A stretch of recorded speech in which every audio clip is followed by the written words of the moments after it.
Empiezo a hablar mientras me arreglan la vida. Buenas tardes. Pido disculpas por mi retraso inicial. No puedo ni echar la culpa al tráfico porque estaba en esta casa que es la mía y me han entretenido gentes de aquí muy amigas que no veía desde hace mucho tiempo. O sea que, perdón.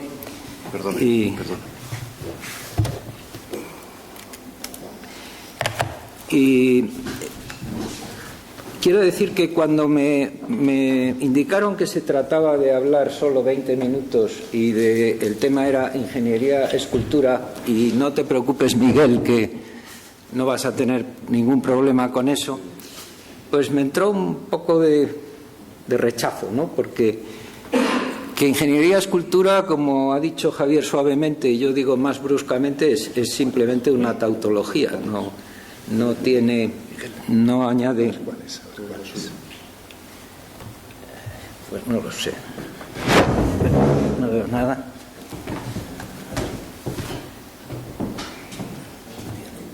Por ahí. ¿Qué es lo que pone? Ingeniería y cultura. Esa. Y ahí la conferencia. Esta es, ¿no?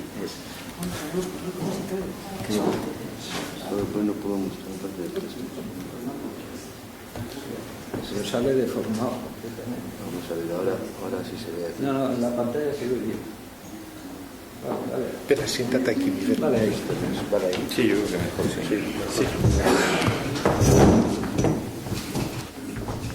Bueno, decía que para mí que ingeniería, escultura es una tautología y durante mucho tiempo los ingenieros hemos estado huyendo de la profundidad de esa afirmación y refugiándonos en buscar aproximaciones, afinidades o paralelismos de determinadas obras de ingeniería por un argumento que Javier ha utilizado y que yo le he discutido tantas veces que no se va a enfadar porque se lo discuta una más, que es que cuando la ingeniería es buena se aproxima al arte. Entonces, de alguna manera, el que haya ingeniería buena supone que la ingeniería es cultura. Bueno, yo creo que ese argumento tiene un problema enorme, ¿no? Y es que hay mucho arte que es malo, muy malo, con lo cual estamos confundiendo la crítica de la obra, la estamos confundiendo con lo que significa la obra del arte y lo que significa la cultura, ¿no? O sea que hay ahí un lío montado, que tú y yo hemos hablado mucho de ello y que podemos hablar luego un montón, pero que no se compadece para nada el que la obra, desde un punto de vista crítico, tenga interés, sea una obra excelente, sea buena ingeniería, sea o no obra de arte. O sea, las definiciones, como muy bien ha dicho Javier, de lo que es arte o no, van por su lado y están muy ajenas a la bondad, a la escasez de interés de cualquier obra, van más bien por lo que intenta el artista hacer con su propio trabajo. Y por el lado de la ingeniería, pues la ingeniería es cultura, aunque sea muy mala ingeniería. Eso es algo que tenemos que aceptar. Y es cultura porque forma parte de la manera que tiene el hombre de estar en el mundo. Y, por tanto, es cultura por el mero hecho de ser ingeniería, que es lo que yo decía que, de alguna forma, es una tautología. Pero, claro, esto dicho así, que es bastante lioso, pues yo me he esforzado durante muchos años de mi vida en construir unos instrumentos que sirvieran de alguna manera para aproximarse a ese hecho de la ingeniería, mucho más importante que el meramente funcional, y que muchas veces los ingenieros, pues como decía Fernández Casado, por pereza, por torpeza o por no entender bien cuáles son las coordenadas del asunto, pues queremos reducir a resolver problemas funcionales con una serie de instrumentos que hemos estudiado y que conocemos bien, y nos negamos a aceptar la tremenda y durísima verdad, y es que lo que hacemos es habitar, y el momento en que estamos habitando, pues estamos siendo mera y simplemente cultura, y nada más que cultura. Voy a hablar de 3 libros, muy brevemente. Uno trata del lugar, fue mi primera digamos, intención de añadir al mundo de la ingeniería una dimensión ligada al territorio, ligada al espacio y ligada al lugar donde se encuentra, que siempre ha sido ajena a los, digamos, a los planteamientos clásicos de la consideración de las obras de ingeniería en su faceta más artística. No se tenía en cuenta dónde estaban. Y en este sentido, pues yo he avanzado durante muchos años y he llegado, porque esto es del año 99, ya son muchos, y he llegado un poco a la conclusión de que ahora poco a poco se está, en mi cabeza por lo menos, se está afirmando una idea que es más cercana hacia, más que a una estética de las formas, a una estética del dónde. O sea, que las obras adquieren valor y significación en gran parte por dónde están ubicadas y cómo se instalan en ese lugar. Y eso nos da a los ingenieros de caminos una dimensión fantástica porque nos asegura nuestro papel como creadores del mundo, como constructores del mundo. Nosotros somos quienes fabricamos el mundo y por eso nuestra labor es pura y simplemente cultural, porque el mundo va mucho más allá de la casa donde vive uno, que es lo que siempre han reivindicado los arquitectos, de que el primer acto de habitar es la choza o la casa. Pues no, el primer acto de habitar es moverse. Para moverse se necesita un poco nuestro trabajo. Esto me llevó a esos mundos, lo dejo un poco por aquí porque no quiero hablar de esto, pero la segunda incursión, un poco para añadir un nuevo instrumento al entendimiento de la ingeniería, era en torno al tipo. Forma y tipo se llama este libro y se habla mucho de la forma, pero de la forma ya se habla mucho y voy a centrarme un poco más en el tipo. ¿Qué es el tipo? Desde el punto de vista nuestro, de nuestra deformación como ingenieros, el tipo lo teníamos asociado a los análisis brillantísimos que hizo Torroja cuando escribió Razón y Ser de los tipos estructurales, y el tipo tenía que ver con los comportamientos estructurales, y según resistiera de una forma o de otra, pues estaba la tensión, la compresión, los arcos, los no sé qué. Y yo en este libro, pues echándole mucho tiempo, porque además hay alguno en esta sala que me obligó a echarle 6 meses más, porque me criticó cómo estaba planteado y tenía toda la razón, anda por ahí por la última fila.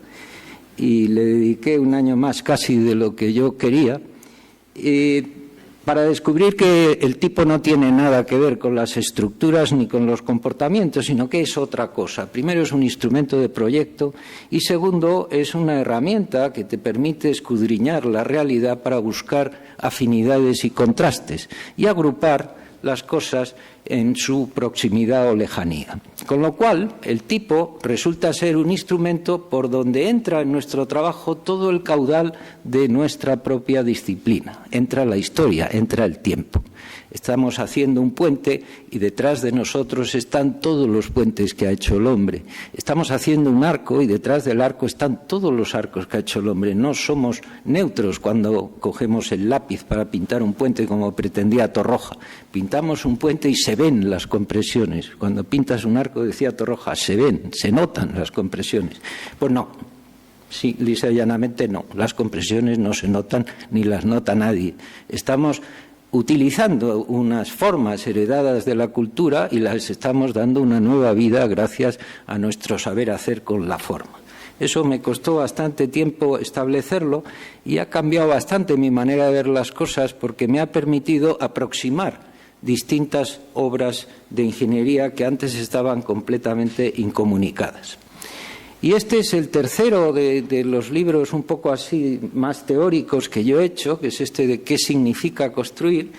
Y si el primero tenía que ver con el topos o con el lugar, el segundo con el tipos o con el tipo, y el tercero tiene que ver con los significados. Y aquí sí que ya el recurso ha sido a la pura filosofía. La manera de abordar este libro sí que ha permitido entrar de lleno en el mundo de las ideas y demostrar de alguna manera que no hay distancia entre ingenieros y arquitectos, que lo has planteado tú, que no te preocupaba excesivamente eso. A mí hace tiempo que me dejó de preocupar. Hay mucha más distancia entre un ingeniero, digamos, portugués y un ingeniero español que entre un arquitecto español y un ingeniero español, por ejemplo. Y digo Portugal porque está cerca. Si hablo de un ingeniero australiano, pues todavía sería más complicado encontrar paralelismos. O sea que el pozo cultural es de tal potencia que difumina por completo las coordenadas de distinción y nos arroja pura y simplemente al pensamiento. Y por la vía del pensamiento nuestras obras adquieren una significación y una presencia completamente distintas. Todo este mundo me llevó a confluir en torno a la ciudad como crisol donde se cuece todo lo que hacemos, donde se une, se junta y adquiere proximidades y circunstancias que permiten a la obra de ingeniería brillar con luz propia, o a la obra construida, por así decirlo, para evitar la palabra ingeniería, porque ya doy por descontado que estamos hablando de cosas muy parecidas. En grandes edificios como los que voy a poner puede que trabajen muchos más ingenieros que arquitectos y viceversa. Voy a hablar de 3 ejemplos de Nueva York. ¿Por qué Nueva York? Pues porque lo tenía a mano y porque me ha tocado patearme mucho la ciudad. Y voy a utilizar, en vez de, como ha hecho Javier, ejemplos muy conocidos por nosotros, que hemos dado vueltas sobre ellos muchas veces, ejemplos que no se han utilizado nunca para este menester y que, en cambio, entiendo que sirven para explicar un poco a dónde va esto de que ingeniería es cultura. No tienen otro propósito que ese. El Rockefeller Center es una obra gigantesca que se puede definir como un rascacielos. Los rascacielos se caracterizan porque son obras de alguna manera enormes, pero encerradas en sí mismas. El Empire State, sin ir más lejos, es una obra que es ella misma y le da uno la vuelta a la manzana y está dando la vuelta a la obra, y su visión se proyecta hasta lejanías inconcebibles, pero la obra como tal no invade la ciudad nada más que visualmente. Hay una aproximación objetual a la obra que adquiere su interés, entre comillas, ingenieril, por razón de su tamaño, de su escala respecto a todo lo que la rodea. Pero el Rockefeller Center es otra cosa. De entrada, hay que ver que está terminada en 1937, pero se empezó, porque es una obra que se hizo muy despacio, en 1932. ¿Por qué insisto en esto? Pues no por un afán histórico, sino porque esta obra es una respuesta, una posible política de empleo. Esta obra se hizo porque convencieron al millonario de que había que crear empleo en la ciudad de Nueva York asolada por la crisis del 29. Y se les ocurrió hacer un edificio, un conjunto de edificios gigantesco lleno de oficinas para dar empleo a miles de personas. Y es verdad que lo lograron. Estuvieron 4 o 5 años del orden de entre 3.000 y 5.000 operarios trabajando constantemente en este conjunto arquitectónico. O sea, de entrada ya hay aquí algo raro. ¿Cómo se puede generar empleo por un millonario que hace esto de manera completamente no voluntaria, sino obligado por el ayuntamiento, y que luego naturalmente se forró con esta operación, como es lógico? Pero todo nace de un deseo de generar empleo por la propia ciudad y con un respeto y una pasión por defender los valores que tenía Nueva York, que son dignos de un estudio un poquito más serio. Este es el plano del conjunto. Arriba está un poco los espacios sombreados en gris, son los que ocupa el conjunto del Rockefeller Center. Los 3 de abajo, que están cortados por una calle que pone ahí Rockefeller Center Plaza, son los originales, y los 4 de atrás, que ya están en la Sexta Avenida, en la Avenida de las Américas, se añadieron después. Lo que está pintado en verde no es que sean zonas verdes, sino son espacios públicos que podían haber sido construidos y que se cedieron a la ciudad. ¿En qué sentido se ceden? Se ceden para generar una idea de conjunto global que resulte atractivo como centro urbano y que sea capaz de recibir vida. Abajo hay otras tres figuras. La de la izquierda son los tres primeros edificios, las de en medio son esos espacios que acabo de decir, y la importante es la de la derecha. La de la derecha marca la idea de que todas las calles mantienen sus posibilidades de circulación, de manera que se ha construido un conjunto único, con el nombre, amparado en el nombre de rascacielos, que permite que la ciudad fluya a través de él. Y aquí hay que recordar, y aquí viene la cultura invadiéndolo todo, a un famoso arquitecto de nombre Le Corbusier, que dijo que en Nueva York no se podía hacer nada verdaderamente interesante porque las parcelas no permitían una expresión del tamaño y la dimensión de vida para adquirir grandeza. Enormemente equivocado, como casi siempre Le Corbusier, tuvo la enorme fortuna de que nadie en Nueva York le hizo caso, pasó por Nueva York sin pena ni gloria, no consiguió enhebrar ni una sola obra, y menos mal, porque se hubiera cargado la ciudad, porque quería nada más y nada menos que se derribase la famosa malla neoyorquina y que se empezasen a agrupar manzanas para construir la ciudad de nuevo. Bueno, pues el arquitecto responsable de esto, que debe salir por ahora, por ahí saldrá, se llama Wallace. Este hombre consiguió un proyecto sobre la base de montar un equipo y de trabajar muy duramente durante mucho tiempo, de una riqueza formal y de una riqueza urbana absolutamente sin igual, no solo en Nueva York, sino probablemente en ninguna parte del mundo.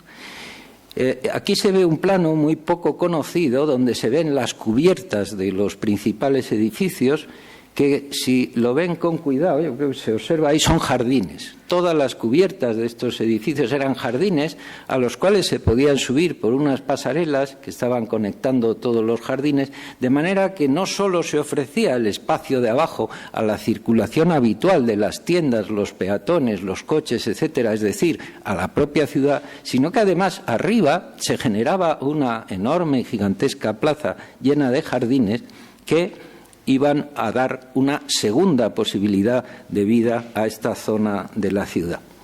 Aquí está Edward Key Harrison, que es el segundo de la izquierda, Raymond Hood, que es el arquitecto encargado del diseño formal, el gobierno del proyecto lo hizo Harrison, y otro tercero que es Reinhardt, que es el que está aquí a la derecha, con una serie de maquetas. Este proyecto se hizo abusando muchísimo de las maquetas, hicieron muchísimas maquetas para entender cómo podía la ciudad enhebrarse con un programa tan masivo de construcciones.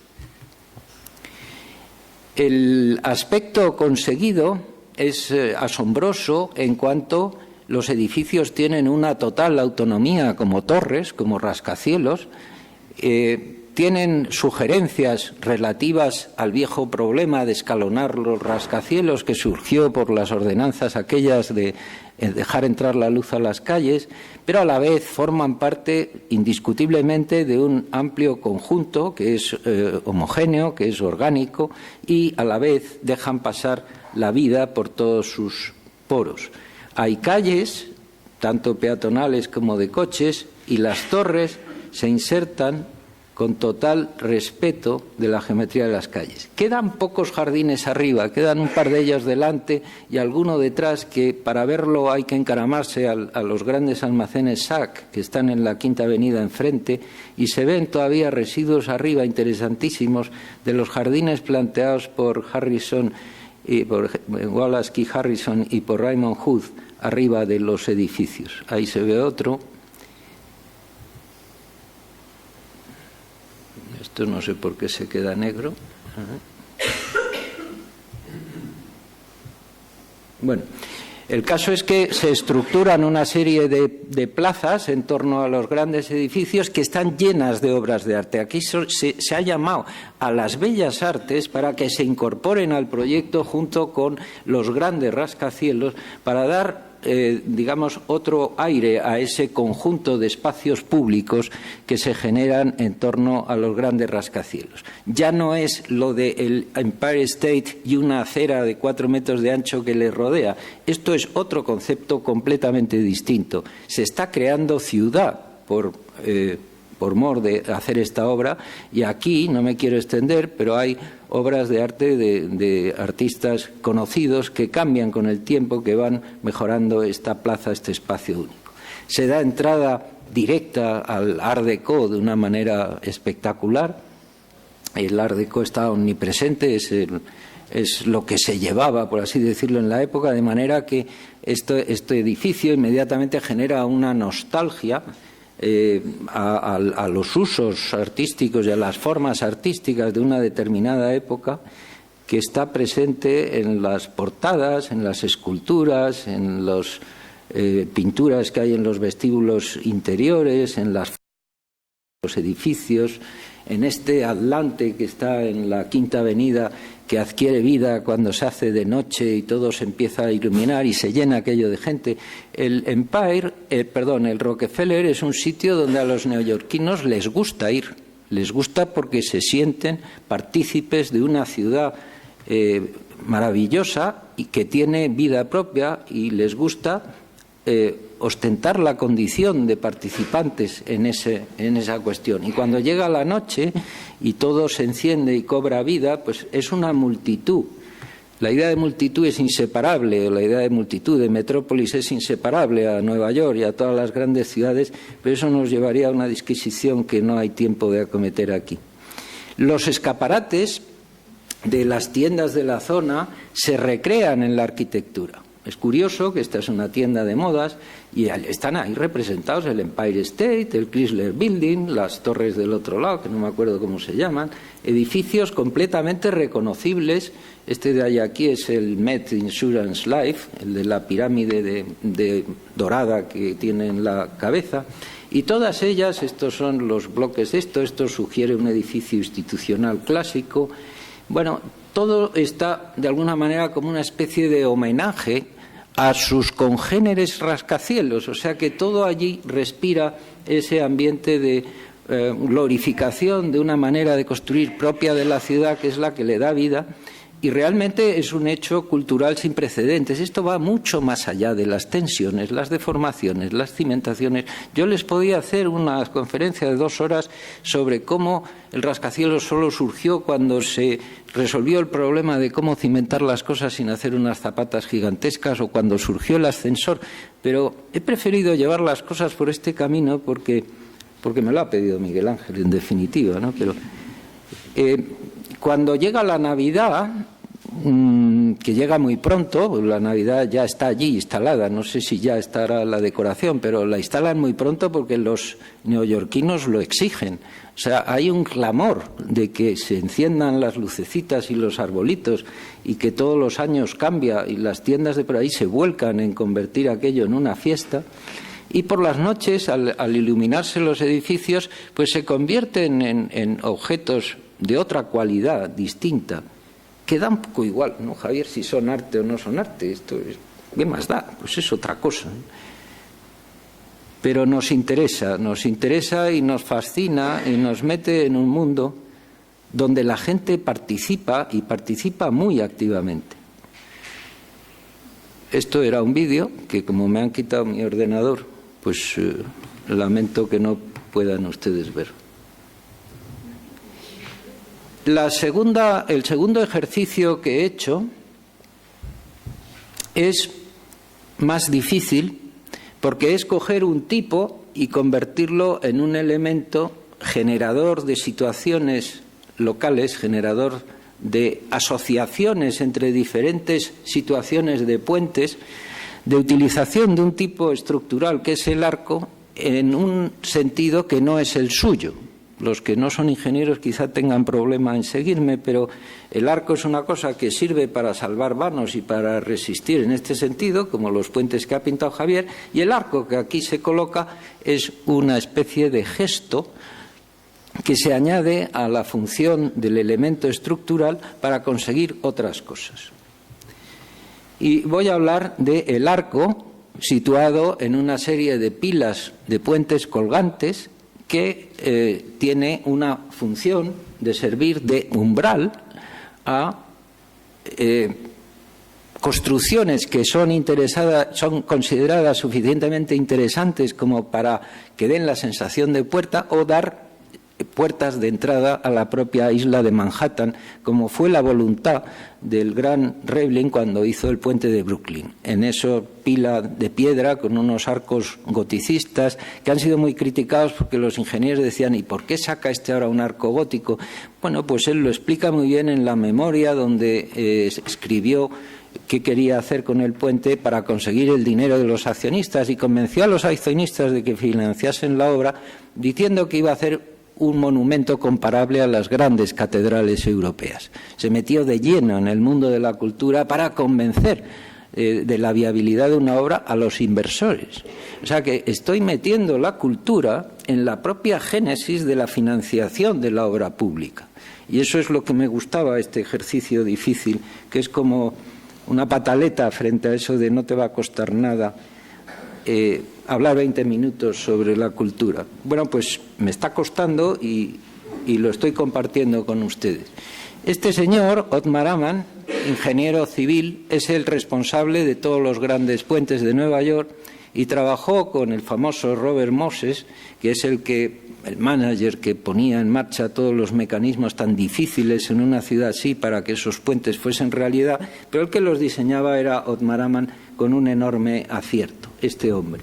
Y este hombre tenía un arquitecto trabajando con él que se llamaba Cass Gilbert, un arquitecto fantástico. Cass Gilbert diseñó esta pila para el puente de George Washington, que hemos visto hace un segundo. Ese que han visto con la estructura de acero estaba diseñado así. Y estaba diseñado así, ¿y qué ocurrió? Que los responsables de la Authority que había financiado este puente decidieron que no se podía gastar más dinero y que aunque estaba previsto colocar este revestimiento, que el revestimiento se anulaba y que se quedase tal como estaba. Entonces generó una polémica de si las formas estructurales deben mostrarse a sí mismas desnudas porque hay una verdad estructural que tiene que salir a la luz y que no debe ser revestida en ningún caso con materiales ajenos al comportamiento estructural, y el propio Ammann que decía, ¿qué dicen ustedes? Esta es mi obra y la de este señor que es arquitecto que me ha ayudado a concebirla y yo la quiero así. Todo esto que estoy contando en un lenguaje simple está escrito en los documentos y la polémica ha pasado a la historia como la completa enmascaramiento de una reducción de una grandísima obra a un esqueleto desnudo por razones de presupuesto, nada más. Todo eso ha generado una enorme cantidad de literatura sobre la verdad estructural, sobre no ocultar las estructuras, sobre tal, y nos ha legado, en vez de esta obra cuidada, querida y diseñada por Ammann y Cass Gilbert, nos ha quedado esta pila, que Ammann le ponía furioso a Ammann, porque decía que no estaba diseñada para ser vista, que si él hubiera sabido que tenía que diseñar esta pila vista, que la habría hecho de otra manera y que no se podía quedar así. Bueno, perdió Ammann, el puente fue glorificado como uno de los mejores puentes de la historia de la humanidad y es una atracción en sí misma para Nueva York. Aparte de que fue un enorme acierto porque el ingreso de este puente por los peajes de los pontazgos de los coches que pasan por él, pues ha permitido financiar el aeropuerto Kennedy, por ejemplo. No sé si saben que estos puentes son propiedad de un organismo que se llama la New York and New Jersey Port Authority, que se ocupa del puerto, pero el puerto considera que son de su incumbencia o de su responsabilidad los puentes, los aeropuertos, los muelles y los diques y todo. Y financia unas cosas con otras. Y este puente le permitió a la Port Authority financiar el aeropuerto Kennedy. Aquí se ve un poco el problema que planteaba Ammann. Pues este puente puede tener una apariencia estupenda, pero no era ese su objetivo, esa repetición de formas una detrás de otra que tiene un enorme sentido estructural, no está diseñada para ser vista y presenta muchísimos problemas de por qué está diseñada así. Nadie habría diseñado una estructura vista de esta manera, se diseñaría de otra manera. Eso forma parte de un cruce, del cruce de la Trans-Manhattan Expressway, que va de un lado a otro. Es el único cruce que hay en superficie de la isla, que fue un problema que le obsesionaba a Moses, que había que unir New Jersey con la parte del oeste, y la unió por medio de esta autopista, que fue una bronca descomunal y que tiene una sucesión de cosas interesantes. Este es el puente. Esta estructura es una obra de Pierluigi Nervi, muy poco conocida en Nueva York, que está encima de la autopista, una estación de autobuses.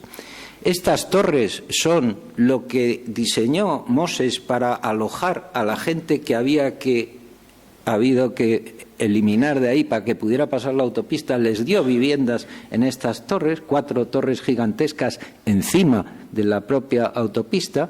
Luego está este puente de este lado, que es uno de los nudos más complicados, donde hay el puente que se llama Alexander Bridge, que es Alexander Hamilton Bridge, que es interesantísimo, con un tráfico estupendo que no se va a ver porque las películas no aparecen en este ordenador, lo lamento nuevo. Y luego seguía en el Cross Bronx Expressway, que lo hizo Robert Moses y que fue su gran enfrentamiento que organizó el pueblo de Bronx, el barrio de Bronx, porque le habían partido en dos. Por mucho que lo metió en trinchera y que lo unió con puentes, generó una bronca en Nueva York descomunal de la que todavía se guarda memoria, e impidió que se hicieran nuevas grandes autopistas dentro de la isla de Manhattan. Se llega a este nudo donde la Cross Bronx Expressway cruza con la Bruckner y salen 2 ramales, uno hacia Bronx-Whitestone y otro hacia Throgs Neck, que son 2 nuevos puentes hechos por Amman. Amman hizo el de un lado, hizo el del otro lado. Y aquí Amman ya llevaba la lección aprendida. Ya pudo intentar expresar con una pila completamente de acero la idea del arco como paso por la pila. Aquí se quitó de alguna manera la espina que le había clavado la ciudad de Nueva York, eliminando el revestimiento de piedra que él quería para glorificar el puente de George Washington. Y hizo este puente, Bronx-Whitestone, que es un puente súper esbelto, precioso, que tuvo que reforzarse cuando se descubrió que estos puentes tenían problemas, pero que siguió siendo estupendo.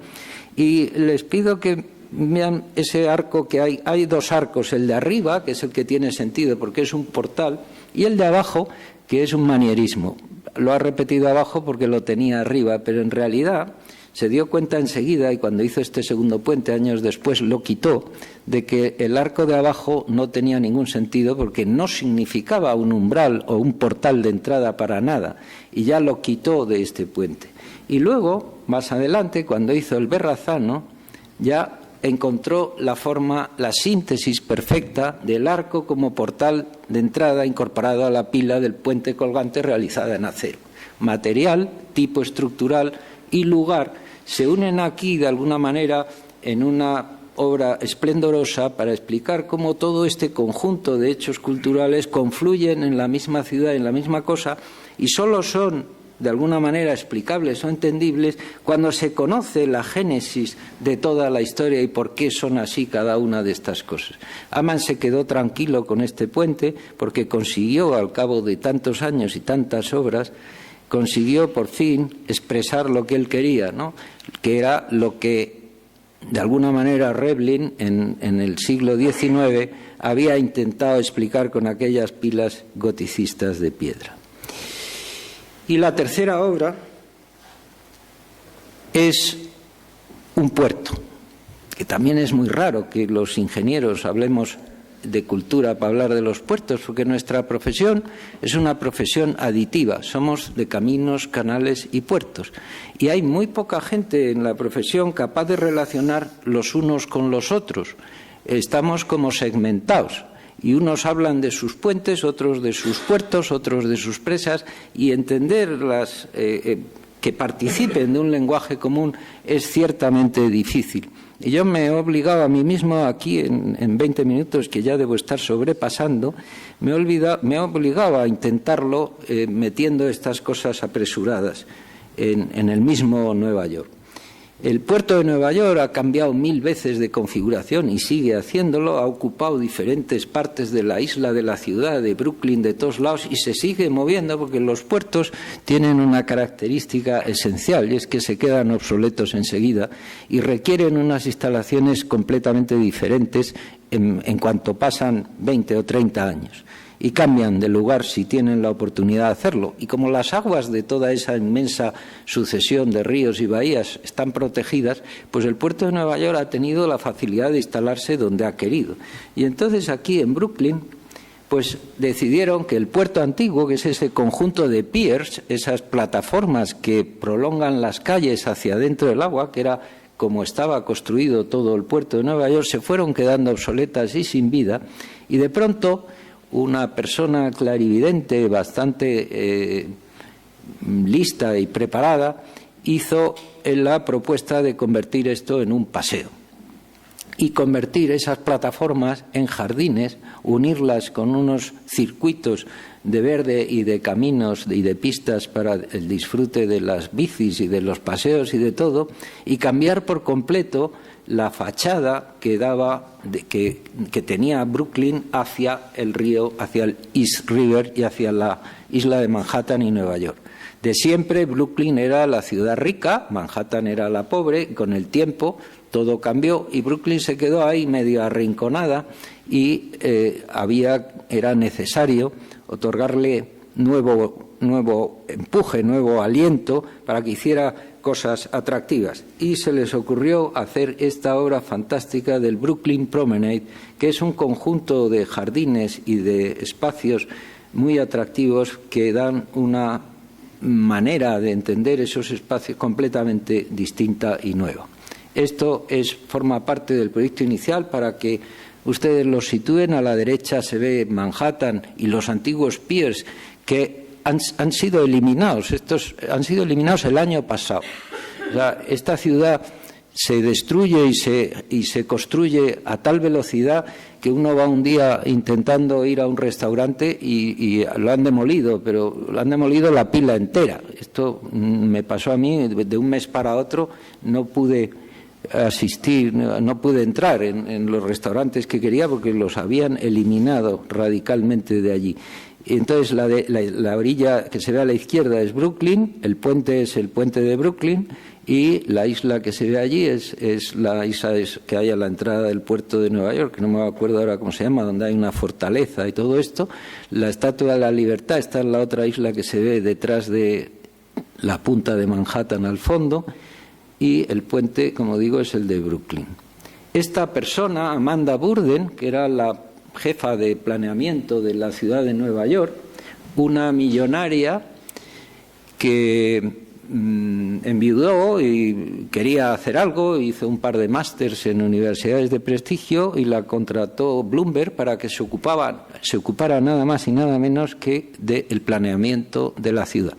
Y esta señora revolucionó por completo la ciudad de una manera increíble, porque dio primacía total y absoluta a los espacios públicos como protagonistas de la ciudad.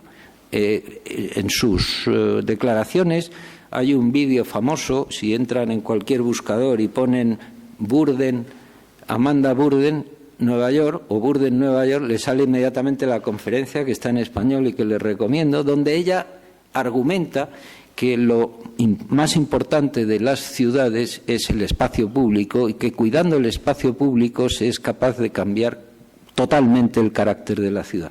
De manera que Nueva York es una ciudad hosca y difícil de vivir. En la época de Bloomberg y gracias a las ideas de esta señora, que las tiene bastante claras, se convirtió en una ciudad completamente distinta, en la ciudad más segura del mundo, donde se podía uno andar por cualquier parte de la ciudad a cualquier hora del día o de la noche y donde todo había cambiado respecto a solo 10 años antes. Es también la creadora del parque ese High Line en el ferrocarril abandonado que convirtió en un parque. Esto ya es actual, ya no es una maqueta, ya es como empieza a configurarse el Brooklyn Promenade. Esta foto debe tener 3 años o 4. Y esta parte es donde confluyen los dos puentes, que también forma parte del Brooklyn Promenade. El de la derecha es el puente de Manhattan, el de la izquierda es el de Brooklyn. Y hay además una autopista que se ve que viene de la izquierda y se dirige a la derecha, esa que hace así, ese arco, que es la Brooklyn Queens Expressway, que une Brooklyn y Queens y que va a parar al puente de Razzano que hemos visto antes y que tiene un tráfico absolutamente endiablado. Y ese tráfico había que meterlo por lo que ellos llaman el waterfront, el frente marítimo. Y tenía que separar Brooklyn del puerto y del frente marítimo. Esta zona, que ha recibido el nombre de Dumbo, de Down Under Manhattan Bridge Overpass, es una de las actualmente más demandadas porque los americanos, los neoyorquinos sobre todo, tienen la extraña habilidad de que en cuanto empiezan a hacer algo despiertan el interés de los especuladores y todo el mundo se vuelca en estar allí, en invertir allí y en convertir todo esto en un negocio. Ahora es el sitio más de moda de Nueva York. Y las intervenciones que se han hecho para darle la vuelta a la ciudad y convertir este espacio ingenieril, lleno de lazos, de puentes, de todo, en sitios habitables son chocantes y las justifica muy bien Amanda Burden diciendo que se necesita muy poco para conseguirlo, unas cuantas sillas, unos veladores y cerrar al tráfico ciertas zonas. Y de pronto lo que eran espacios abandonados, como este barco majestuoso sobre el estribo de Manhattan y que estaba lleno de talleres del propio ayuntamiento que metía allí maquinaria y aparatos para la pintura del puente y cosas por el estilo, como hemos visto en tantos sitios, pues de pronto adquieren un aire distinto, se conforman como espacios urbanos, cuidados, iluminados, con música, atractivos, donde se configuran como islotes de tranquilidad y de aislamiento que permiten vivir la ciudad de una manera radicalmente distinta, ajenas a la ciudad de los flujos, que es la que circula por los puentes de arriba. Este es otro ejemplo que en Nueva York ha proliferado enormemente. No se molestan ni siquiera en construir nada, simplemente con poner unos tiestos, eliminar el paso de los coches, hacer una pintura sobre el suelo que no sé si ustedes notan, es una mano, se ven ahí los dedos, poner unas sombrillas y unas sillas que ni siquiera paga el ayuntamiento porque son de publicidad de cualquier marca de bebidas, y unas cuantas sombrillas, de pronto, como una especie de toque mágico, se convierte eso en un espacio de disfrute de la ciudad donde los puentes son protagonistas. La ingeniería resulta protagonista del disfrute del espacio público y del tiempo del ocio de la gente. Y esto ocurre en una configuración muy larga que se ve aquí. Aquí se ve el puente de Brooklyn, que es ese que está a la izquierda, la Brooklyn Queens Expressway, que es esa que hace la curva, que se tiene que meter por debajo, y el principio de los jardines del Brooklyn Promenade que se ven allá abajo. Y la solución que se adoptó para meter la autopista, que es antigua pero que ahora se ha reformado y se ha mejorado, es colocar esa estructura de voladizos donde un sentido de circulación va hacia allá, va en un piso, el otro sentido hacia acá va en el de abajo. Los dos coches que se ven están en el paseo de abajo, que es de servicios a lo que antes era puerto y ahora es Brooklyn Promenade. Hay un montículo artificial de arena que se ve ahí en medio para evitar el ruido, que el ruido invada los jardines, y todo termina por aquel lado en una plataforma por encima del agua. Y por este otro lado, por el lado de la derecha, termina en lo que se llamaba Brooklyn Heights Promenade. El paseo de arriba, que era un paseo muy antiguo, y las casas que se ven a la derecha del todo es las casas más nobles de Brooklyn, donde estaban los grandes potentados que fabricaron o construyeron el barrio de Brooklyn y luego la isla de Manhattan, los grandes primeros propietarios de todo Nueva York. Vivían ahí y siguen teniendo las casas ahí, que son las mansiones más interesantes y más caras de Nueva York. Entonces, ese Brooklyn Heights Promenade, que es la parte de arriba, sigue siendo peatonal, y se ha metido ahí con calzadores. Aquí se ven muy bien los tres niveles, el de abajo, el intermedio, el de arriba y arriba del todo el paseo, con los coches. Esto es al revés, visto desde el paseo, las dos estas y la de abajo. Los coches están ahí colgados de manera que uno puede disfrutar de las vistas de enfrente, donde se ve toda la silueta de Nueva York, y del parque que hay abajo. Esos contenedores que se ven ahí es una instalación provisional de una piscina que no se sabe lo que durará, pero que mientras sigan las obras seguirán, pero sugieren la presencia anterior del puerto con esos contenedores cuidados y pintados de colores, y la ciudad de Nueva York, que por primera vez se ve detrás del verde. Antes, desde ahí, solo se veía agua y detrás Manhattan. Ahora se ve el bosque, el jardín, o como lo quieran llamar, y todavía con zonas sin tratar, que se ven ahí muy bien las pilas de madera antiguas, y cómo ya se va configurando el jardín, el paseo longitudinal, y detrás pues se ve la torre del Millennium, se ve la torre de Getty, se ve el Wadsworth Building, se ve la pila del puente de Brooklyn a la derecha, el MetLife se ve allí al fondo, esa cupulita que sale al fondo, y todos los edificios de Nueva York conocidos se disfrutan desde este balcón como desde ningún otro sitio. La ciudad aparece detrás de los campos de fútbol, que es algo realmente insólito. Nunca esto era posible. Esos edificios están al borde del agua y eran patrimonio del río, por así decirlo, y ahora resulta que se participa de su visión de otra manera completamente distinta, que es esta, ¿no? Están colocados detrás de un parque, y el parque, que es el Brooklyn Promenade, tiene penetraciones en el agua y a la vez recorridos horizontales. Y esto es todo. Espero haber cumplido con tu mandato.